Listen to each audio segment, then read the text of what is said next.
So today, we have somebody here who some of you already know because you may have had Joy as a teacher when you went to Morningside Elementary School. So I think that's a nice little reunion.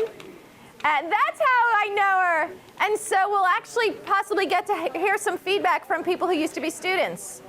Joy is someone that I had the good fortune of meeting within the past 2 years. She's a great public speaker. What she's really here to talk to you about today is how you find your dream and how you follow your dream and what it does with your life and your career. And I'm going to turn this over to Joy so that she can tell you all about that. And Joy, thank you so much for being here because you're so welcome. I know they're going to benefit. You're so welcome. So I see two faces from Morningside for sure, and you girls, oh yes, I do remember you. Yes, I remember the name. Yes. All right. So anyway, when I was your age, I did not have a clue what my life was going to be like. And I was very shy back then. So how this journey began for me is a series of events. And as I talk, I'm going to invite you to think back over your life when somebody came into your life and may have said one comment to you that may have changed your path, or a series of events that lined up that took you in a path you didn't expect. So it all started in 7th grade. I had an English teacher who assigned us a project where we had to research a poet and then present it to the class. And I picked Dylan Thomas, who I had no idea who he was, and his poetry mostly I didn't understand, but I had to give a report on his life. I don't know how I knew how to do this, but I created Xerox copies. In those days, teachers did not have handouts. There just weren't Xerox machines, or, you just didn't have packets. But I was able to type up some stuff. I think each child got 3 pages in a booklet. And I remember standing in front of the class, and I had a booklet, and they all had one. And I said, why don't you turn now to page 2 and look at the top? And I was just saying these directions like this. Well, at the end of my report, the teacher stood up, and in front of the whole class, she said, "You are a born teacher." And I went, wow, because I had never even thought about teaching, but I never forgot her words. Okay, I'm going to fast forward a bunch of years. I went to college at University of Florida. Why did I pick it? Because I knew one person who went there. Back in those days, my parents anyway, didn't get involved in helping me find a college. It was like up to me. And I didn't know why I was going there, except I knew one person. All right, I finished college, and what did I decide to do? Become a teacher. And in fact, there were, when I was still at the University of Florida, they were hiring for Atlanta, for the schools in Atlanta. So I was actually hired my senior year. So I began to teach, and I did love it. I taught for 17 years in DeKalb County, and then my young daughter was 3 years old at the time. And one day she followed me out into the carport as I was leaving to go teach, and she was crying, and she was very, very verbal, and her name's Polly. I said, "Polly, what's the matter? Why are you crying?" She said, "Because you love those kids at your school more than me. You leave me every day." And it's as though, somebody plunged a knife into me because it felt that bad. At the end of the year, I decided to retire for a while after 17 years of teaching in DeKalb. When I spent the time at home for 7 years, the gifts that I had inside started to come out one after the other. Okay, who gave me this gift? Who do you think? That's true, but who else in my life that was a human being gave me that gift that got me to stop teaching? My daughter, 3 years old. Okay, she was one of the major role players. When I stayed home, I got into art. I started making jewelry, painting furniture, just lots of fun things. Okay, then one day, the voice started in my head, and I'm wondering if any of you have ever had a voice talk to you. Well, this voice, it was almost like a whisper, but it was loud. And the voice said, "Take public speaking. take public speaking. And at first I ignored it, just like you probably ignore whenever you hear, some words in your head. But the voice didn't stop. It was week after week after week. And I'm going, one day I remember going in frustration, where is this voice coming from? Who are you? I don't even want to take public speaking. I have no interest in it. Well, I tried to ignore the voice, but it just didn't go away. So I went to my former husband, I was married at the time, and I said, I'm getting this inner voice that's telling me to take public speaking. And it's not stopping, so I think I'm just going to go and try it out, explore it. So I researched public speaking classes in Atlanta. And there was one that lasted for 2 months, and it was very expensive at the time. And I was really unsure about doing it. But that's what I ended up doing, is taking that public speaking class. Well, I found when I was given the tools on how to speak that I could stand up, and this was a big group of people. I think it must have been 75, 80 in the class. And we had to do like a talk every other week, and the talks were about our life. The first time I got up and talked, it just flowed out of me like a story. It was as though I already knew how to do it, but had never had the confidence to try it. So I began to win awards at this public speaking class. I would win like a pen for, most exciting talk or a book. Well, they asked me to come back and help assist teach them. So I helped with the teaching for like 2 more rounds. Okay, I'm going to fast forward. This is all linked together. Right after I finished the public speaking, my confidence level went so high that when I was asked to do volunteer jobs that ordinarily I would have said, no, I can't do it, I don't know how, or I would be too afraid of failure, I started to say yes. And one particular example was, I belonged to the temple on Peachtree, which is a Jewish place of worship. And every year we did an exchange with Ben Hill Methodist Church, which is an African-American church. And we were doing it every year on Martin Luther King's birthday weekend. So I was asked if I would chair the Martin Luther King Peace Dinner at my synagogue. And this is like, so many people fill the sanctuary. It's like 1,000. And in the past, I would have run from it so quickly. But I said, you know what? I believe in peace. I believe in walls melting down and people coming together. I said, I believe in it, and I'm going to do it. And when I tell you that this peace dinner, they said it was the most spectacular one ever, not because I planned it, but the whole time when I started to picture what it might look like, that voice that I told you would come up with inspirations. And I remember one night I heard the voice and it said, you saw, the voice is telling me, you saw the musical, The Boy King. It was playing at the Civic Center at the time, and school children came from all over the city to see this musical about the Boy King. And my daughter was in it, and my then former husband was in it. So the idea was to get the cast to come and perform some of the peace songs. Well, the house was packed. Okay, you're not going to believe this, because I still don't believe, I do believe it now. My goal was to not write a speech. My goal was to stand up in front of this huge congregation filled with members from Ben Hill Church and members from my synagogue, and to let the voice speak through me. And so for weeks, this is just like what you were saying about your dream. It's like every night I would maybe get in the bathtub, light a candle, and I would picture in my head the whole sanctuary filled with people. And I would picture just words flowing out of my mouth, the right words, whatever those would be. And that there would be peace and harmony and love in that room, and that the music would fill the place. And I actually saw people holding hands and singing a song together. Well, it happened.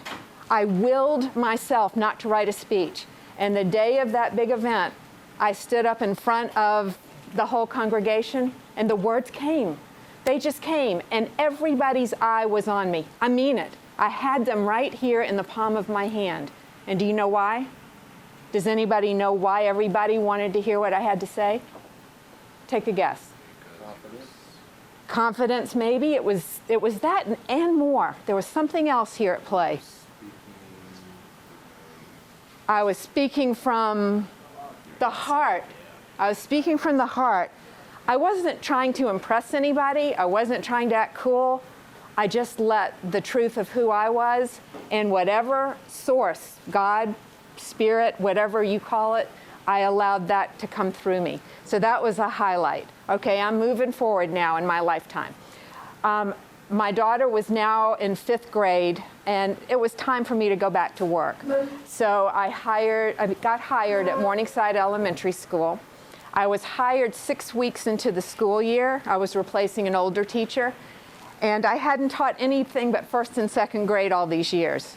So I had just gotten gifted certified, so I was going to be a challenge teacher. And in the hiring process, they said, you will start on Monday, and this was Friday that I was in the room. You're going to start on Monday, you're going to teach gifted, and you're going to teach 5th grade. I had never done any of that. And I took a big, deep breath, and I said, okay. I said, just give me the curriculum, and I'll, plan it over the weekend. Well, the principal looked at me, and she said, no, you don't understand. In gifted, there is no curriculum. I said, there's not? Well, what do I teach? And she said, well, whatever you're passionate about. And I said, really? I said, well, I haven't taught in 8 years. And I said, okay. So I left school, and I remember this vividly. Saturday night, it's probably 3 in the morning. I'm wide awake. I have butterflies in my stomach because in another day or two, I've got to go teach. And I don't know what I'm teaching yet. I remember there being a full moon that was coming right through the window, right in front of the bed. And I said, God, what am I supposed to do on Monday? I have no clue what I'm supposed to do.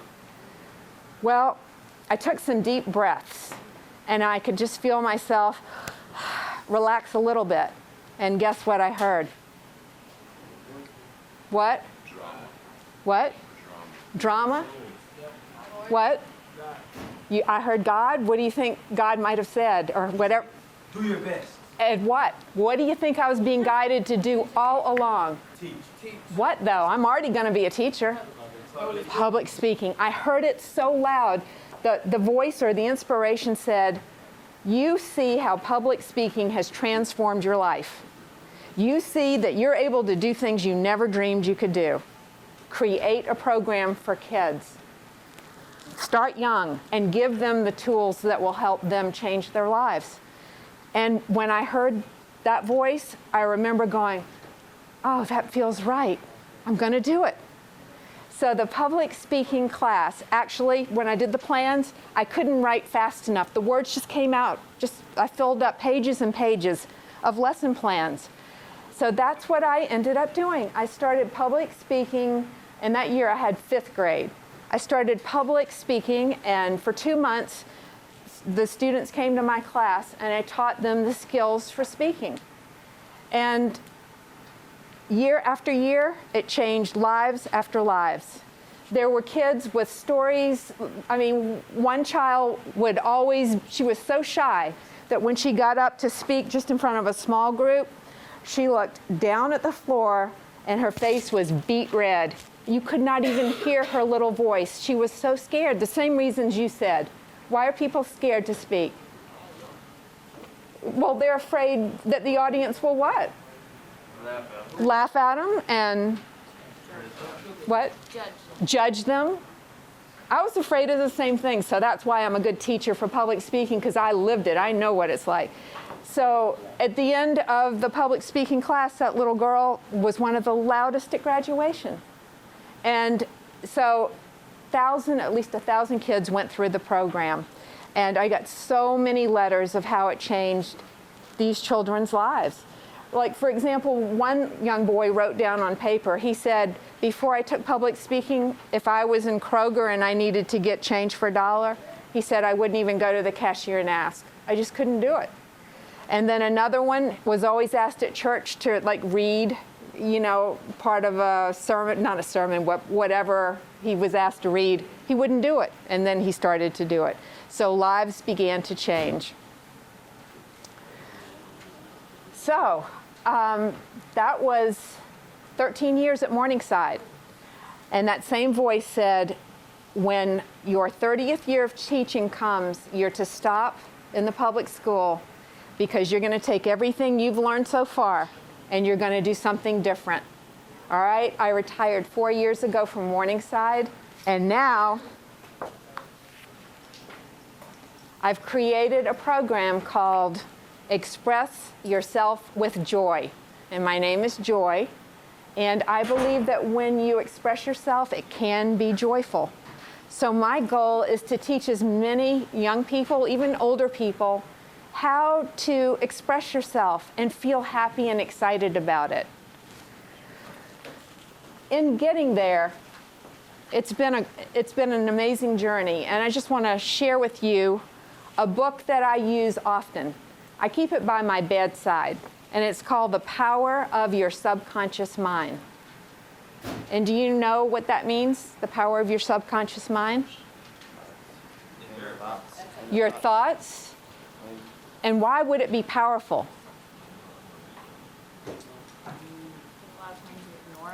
A lot of times you could ignore it. I would ask, can I read that? No. Well, you know, I actually use it every night, but I can write the title for you. That's your book? Yes, I didn't write it, but I've read it probably 12 times through. What this book has taught me is whatever you think about, you create. You think and you dreamt about speaking, correct? You're halfway there. If you see something in your head and you go for it, you create it. If I came into this class today and I kept saying in my head, I'm so scared to talk. I've never done this. I've never talked at Grady. I've never talked to this age group before. If I kept saying that, what do you think I would have done when I got here? I'd have been nervous and I would think you would stay at home. I would have stayed home. You're right. I wouldn't have accepted Liz's invitation. I would have said, sorry, I don't do that. But what do you think I did say to myself yesterday and today? I can do it. What else? That's right. What else? Nobody's going to stop me. Nobody's going to slow me down. To keep on moving. Do. Well, I agree with you. Okay, and then the other one. There may be a lot of you right now who have somebody to forgive. You may be angry at some of your circumstances in life. You may not like some of the people. You might not like some of the things that you feel they've done to you. Well, this is a powerful book also that's influenced my life, where you learn to forgive in a way that feels real. So for a wrap-up, I just want to know if any of you have ever had, even if they're tiny moments, where something felt so good to you, it felt so real, it felt so easy, it gave you some joy, it gave you a lift. Because those are all little signals of, you know, Spirit trying to tell you that this is something that you may be good at. Have you ever had those little tiny moments? Yeah. See, first time, and I don't even remember what I was, but first time I ever ate a snow cone. The first time you ever ate a snow cone, It's just like, oh, you felt good? Well, maybe you're supposed to be a snow cone eater for the rest of your life. You just don't know. Okay, so you had a good time there. You know, these little hints will come to you. How many of you believe that you came in to share a gift that only you have? came in this world. That you were born to come in and bring something with you that you're going to share in your lifetime. How many of you have ever heard of that? You've never heard that. You've heard of it. Okay. Well, that's something I believe 100%. That every single one of you has something that you're supposed to share. What is that? It's what? Oh, we're having candy to sweeten the talk. Okay, so Mr. O, is it Mr. O? Mr. Olo, did you ever have an inspiration in your life that brought you to teach here? So you said you had inspiration. You once worked at a hospital, and then you made the transition. You decided to come into teaching 20 years ago. 20 years ago, and that teaching humbles you. It breaks you down. Makes you a better servant, and I mean, it Makes you a better servant servant. because you have to serve before you are served. You teach yourself, and then you communicate it. Okay, well, thank you. Teaching makes you a very, very effective communicator. It does. We're going to do a Q&A, Joy and I, but I love your message. Thank you. Such a great message. Thank you. Thank you for that. Oh, I like that. We are going to do a bit of a Q&A. I'm going to ask Joy some questions that'll kind of direct the focus back to careers. And then after that, I'm going to have you guys ask her some questions. So listen up and see what other tidbits of information she's got. I have some questions, Joy, from when you spoke to them. And one of the things you're talking about before you came to speak here. And if I had thought, oh, I can't do it, what would have happened? And instead, what you were thinking. And you talked a little bit about, I'm going to call it visualization. Yes. How does that work for you? And how would you encourage, do you think it would be something to encourage students in this class to do? I think if you did it all the time, your life would change. If you could visualize if you could visualize how you want to be in this world, how you want to be in school, how you want to be in your family. When I taught as young as 3rd grade, it was the day of public speaking graduation. So what I had them do is I said, I want you to close your eyes and I want to paint a picture for you. And I said, how do you want to walk up to that microphone? And they said, well, we want to feel like we're powerful. And I said, and what else? Well, we want to feel like we're walking real straight and full of pep. And I said, okay, and what do you want once you're at the microphone? Well, I want to be confident. I want to be loud. I want to be clear. I want everybody to listen to me, because when people listen to me, it makes me think and know that they're interested in what I'm saying. So I had them close their eyes and deep breathe, and I said, okay, imagine yourself walking up to the microphone just like this. And I was describing it in words. You're full of pep and full of confidence, and you go up to the microphone and you look out over the audience and you just start your speech with a lot of energy. And I want you to give it all you've got. Smile on your face, use your hands, use all the tools we've talked about. Well, there was this one young girl in the class who had some sort of a speech disorder, and she would often make these weird sounds in the middle of when she was talking. So sometimes it might sound like this, sometimes it would just go like that.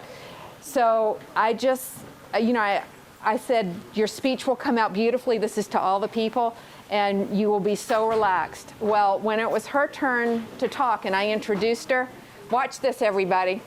This is a little girl who typically just like this.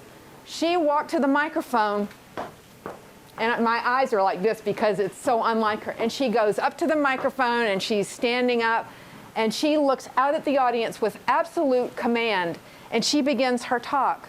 She never once stammered. She used more expression than I've ever seen. You know why? You know why she did that? Because this young girl is very impressionable. That means when you tell her something and you vividly describe it, she gets it. So she, out of everyone, she got up in front of the whole audience and did it. When she sat down, the applause was thunderous from the kids in the class and her parents. Tears in their eyes, but because they couldn't believe the transformation. That was what one short visualization did. So it works. I mean, it's proven. It works. So earlier you said it, and you just described it, changing lives. And you've told me a story that I would love if you would be willing to share about the little girl who froze on stage. This is an amazing story. There was, let's see, this was 3rd grade. There was a young girl that was in my public speaking class. She hated attention on her. She was very embarrassed to talk or to be in front of everyone. So public speaking for 2 months in my class was torturous for her. And each night, we gave 3 talks. The students gave 3 talks. Each night before a talk in front of just like 12 or 14 kids in the classroom, she would have a meltdown at home. She would cry and she would go, I don't want to go to school tomorrow. This is too scary. I don't want to do it. I hate public speaking. And yet she would come to school and she would give the talk, but you could tell she wished she didn't have to be there. Okay, well, if it was hard for her in a small class, you can only imagine how difficult it was when we had graduation day and my room is packed with chairs, row after row of parents, of other students. So it's the day of graduation. They've given 3 talks, and the students were asked to pick their favorite one to give as a graduation talk. And the talks are about their lives. The talks are not memorized at all. So the kids never wrote down the whole speech. I teach them a quick way to do it. And it's like telling a story, you know, Little Red Riding Hood. If I asked you to tell Little Red Riding Hood, you would tell it using different words than you, and so would you, but the message would be the same. So the way the speeches were is you just practice enough and it comes out like a story. All right, so the audience is filtering in, and the 8 speakers or the 12 speakers are sitting against the walls in their chairs. The audience is back here, and as I call each student's name, I also say the name of their talk. And they come up to the microphone, which is here, and then they're facing the audience. Well, as this young, I'm going to call this young girl Susan. As Susan comes in, you can see she's like pale, very white, and her parents asked me to come out in the hall. The mother is already crying. The mother's very sensitive. She said, Joy, I don't know what to do. Last night she had a real meltdown. She's been crying all morning. I don't think she's going to be able to give her talk. And I said, you know what, let's just play it by ear. I've never had a child who hasn't gotten up to do it, but we'll play it by ear and see how it goes. So the first 4 speakers come up and they did a great job. They got, you know, good applause. They were proud of themselves. They sat down. So now it is Susan's turn, and I have the mic and I go, our next speaker is Susan, and her topic is the day she cut her brother's bangs while he was sleeping. So she should be standing up now and going to the mic, and she's not. She's like immobile. She's in her seat, and she's not moving at all. So one more time I said, and our next speaker is Susan, and she's going to come up and tell you about the time she learned a big lesson. She's paralyzed in her chair, literally.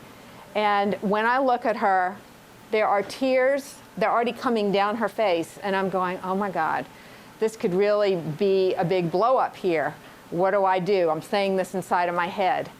So I received that guidance that I'm talking about, and I got up and I faced the audience. So pretend you're the audience. And I said, I want you to know that there are many ways that we all get out our nervousness. I said, some of the kids, when they do public speaking, you'll see them doing this while they're waiting, and they'll bite their nails. It's just to help them get the fear out. And I said, and you'll see some of the girls, when they talk, they'll constantly flick their hair behind their ears. It's a nervous habit that helps you get your fear out. They're all good ways.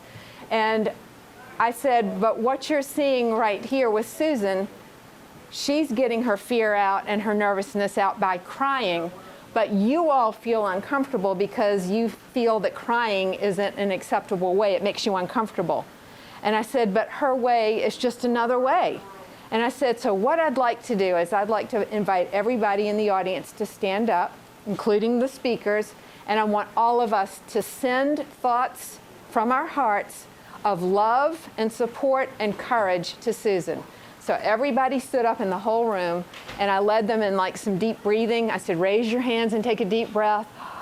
Blow it out, shh, because I want Susan to breathe, because she's not breathing because she's so scared. So I had everybody breathe and blow it out, shh. And I said, and now just send Susan love. And everybody did. And I said, thank you, you can sit down. And I said, Susan, now it's your turn to go up.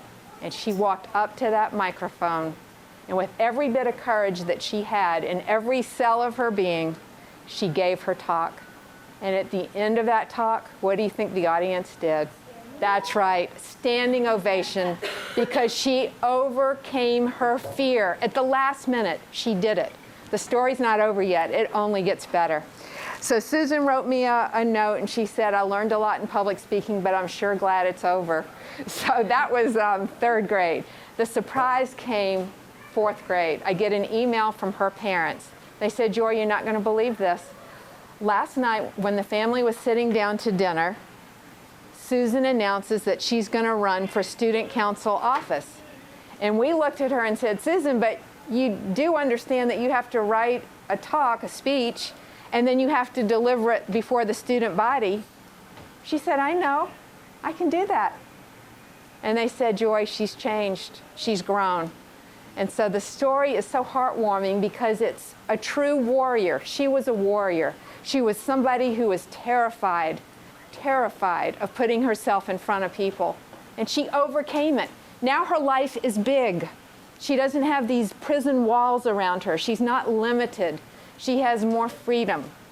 So that was a huge story. And then just one other brief note that I got from a student. She said, it's as though I was locked in a prison cell and you gave me the key by teaching me public speaking, and I'm out now and I'm free. So, I mean, how powerful is that? It's, you know, I know what prison feels like because there are times when I put myself in a prison.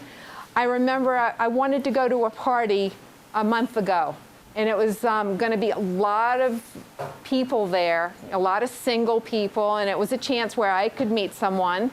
And I was so concerned that I didn't have the right clothes to wear, that I wouldn't look good enough, that I ended up not going. I convinced myself it was too cold outside because it was a night it was like icy cold and rainy.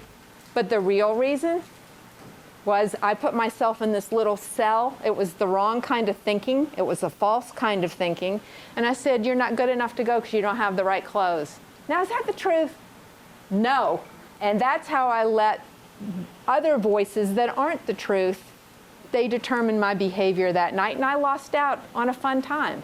So I'm aware when I tell myself little stories inside, if it sounds like an excuse to keep me safe so I don't have to try something new, I challenge myself. And I say, okay, I know I'm afraid, but I'm going to move through it. I'm going to try it. I'm not going to let these thoughts trap me and keep me still, because if they had, I'd still be shy, and I'd still be doing very safe things. You're not going to believe what's happened in my life. I was asked recently to be, I don't know if you heard of the Dreams, it's a WNBA, it's a women's professional basketball team. Atlanta Dreams. Yes, the Atlanta Dreams. I was asked to be on the dance team that performs during halftime. I'm serious. I would never have done this. Maybe you'll do a little dance for us. Well, we do Lady Gaga, where we have our pom-poms, da-da-da-da-da-da, and then we do all these kinds of things. So, and then we're performing like at Georgia Tech, 2 games in another few weeks. Public speaking, getting over the fear is enabling me to do this. Like they said at where the Dreams perform, 8,000 people are going to watch. I never would have done that when I was your age. I was locked in my own prison like that.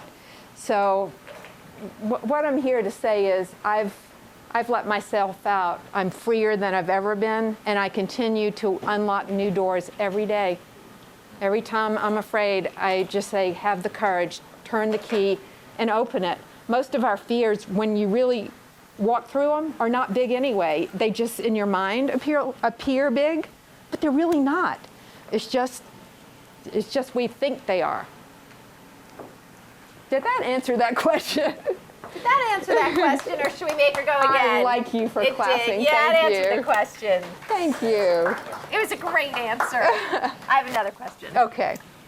Improvisation. What role does improvisation play in public speaking? Well, you know what? Here's another voice. I was told to take improv comedy at the Alliance Theater. And I don't know if I did that with your class. Well, anyway, I took the class. It was like 2 weeks long, and it was improv for teachers. And so we learned all of these comedy games. It was just so much fun, and you got to think quickly on your feet.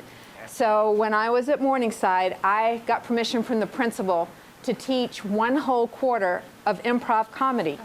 So I had it was 5 or 6 classes that met. All 5 or 6 classes, they learned comedy games the whole period. And at the end of the class, we put on a live performance. So each class put on a performance. And every kid was in different comedy games. And if you know improv, you get all your suggestions from the audience. So teaching, public speaking, would you say it's a passion of Joy's? Yes. Yeah. If Joy were a chemist, what kind of conversation would we be having with her now? I have no idea. Yes, do you you do. You can't say I have no idea. Give me an answer.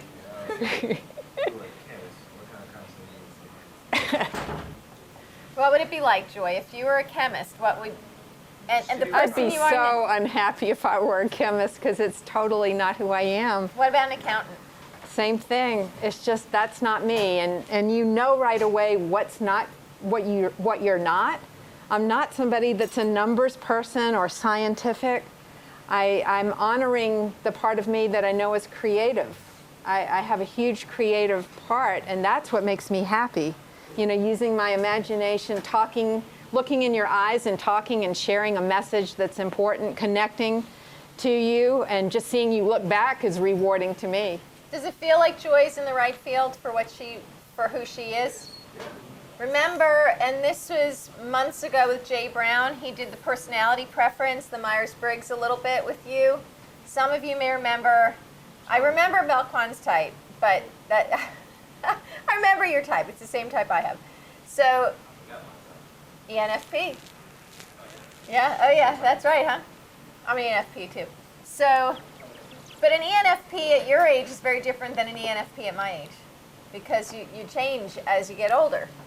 So when you were doing that, you were learning some of the things that are important to you, some of your preferences. And again, the gift that you have today, and each time we're here with someone, is to hear about the different jobs out there. Did you know that you could be a professional in public speaking? That could be a job? And I'm not going to put anyone on the spot about if it might be something interesting that you'd want to do. That you could be someone, look how happy Joy is talking about what she does. Like I see your eyes are just like dancing. I know, it feels so good to just feel brave enough to come in here and just speak. And once again, I tell myself, I'm not writing down anything about what I'm talking about today. I'm going to let it come from my heart. I'm going to trust my heart. And that's what I did. And that just makes me so happy to be able to do that. Well, this is great. Thank you. What questions do you guys have for Joy? I've asked mine. Oh, you want to know what was the largest audience I've ever spoken at? Other than the synagogue.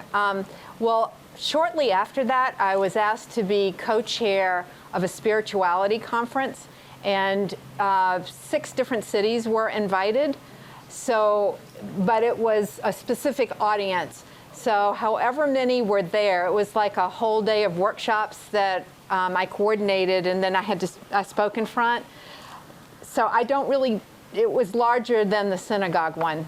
But I did several events like that. And then of course, when you're a teacher and you know, in a school, you talk before large groups of people all the time because parents come.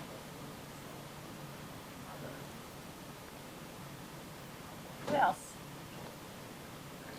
And you know what, though? Sometimes it's just as scary to talk in front of a small class like this.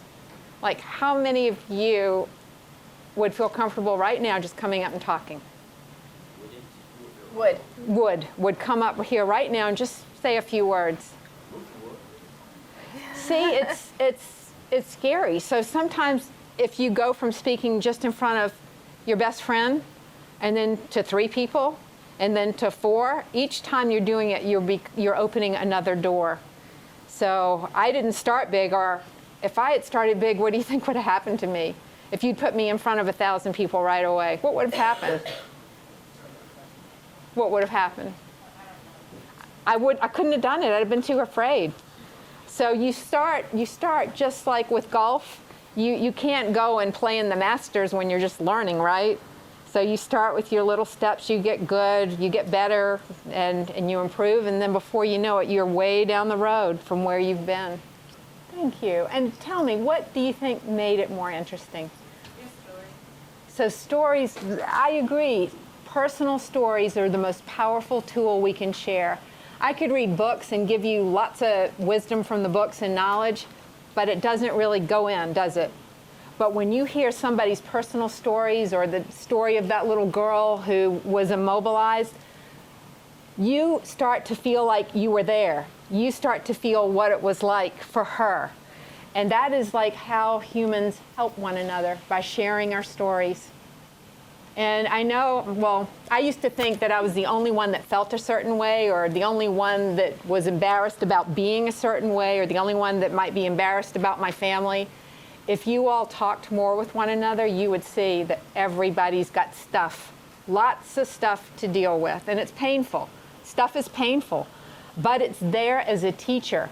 And the way I view my life too is every negative, I know this sounds weird, but every negative, painful event, or every mean person who I thought did me wrong, they were all teachers. And I thank them for it, because I've grown into a better person because of them. So I truly believe that, and that's how I live my life. Every day when I have a difficult situation to deal with, rather than getting angry and going, oh man, she's so mean, she did that, now I've got all this to deal with. Well, that's not how I view life anymore. What I'll say after I do have some feelings about if something has really been, impacted me, I'll get my feelings out to myself. But then I'll go, now I wonder what this is here to teach me. What is it, why is she here in my life right now doing this thing that I don't like? And I always find what the gift is, and I go, oh, she's teaching me to speak up more for myself. She's teaching me that I need to set clear boundaries. So if you look at that too, like if you look at friends, there's some people you're not going to like at all, and there's some people you're really going to like. And normally, when you find somebody and you don't like what they're doing, that's usually a part of yourself that you don't admit that you have. And that's just the way it is. I love that answer. Thanks. Thank you. I love this. We could just keep clapping. Yeah, we could. Let's do a standing ovation. How's that? Let's everyone stand up and show Joy Yay. really how much we like this. Thank you.